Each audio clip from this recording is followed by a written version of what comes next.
and welcome to English Lessons with Enigma. So today I have a list of idioms that teachers and students commonly misuse while they learn and teach the English language. So I'm going to read them out to you and then we'll look at it together, which is right or which is wrong. So number one is half a loaf is better than no bread. That is correct. Now many people say half bread is better than none. That is incorrect. Number two, instead of saying rub minds, you say rub shoulders. You don't rub minds, you rub shoulders. The next one is, now many people say on a platter of gold.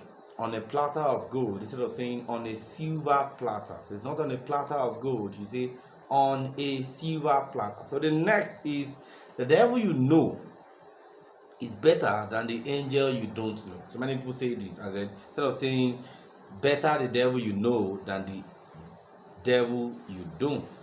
Better the devil you know than the devil you don't. The next is forewarned is forehand. Instead of, some people say to be forewarned is to be forehand. So instead of saying forewarned is forehand. Now, you have made your bed and you must lie on or in it. So people say as you make your bed, so you lie on it. So you say you have made your bed, so you lie on or in it.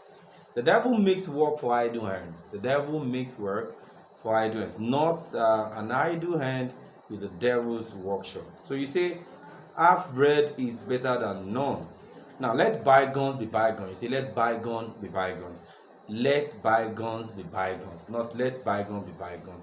I believe you've learned from these short lessons on idioms that are often mispronounced and misused by teachers and learners of the English language.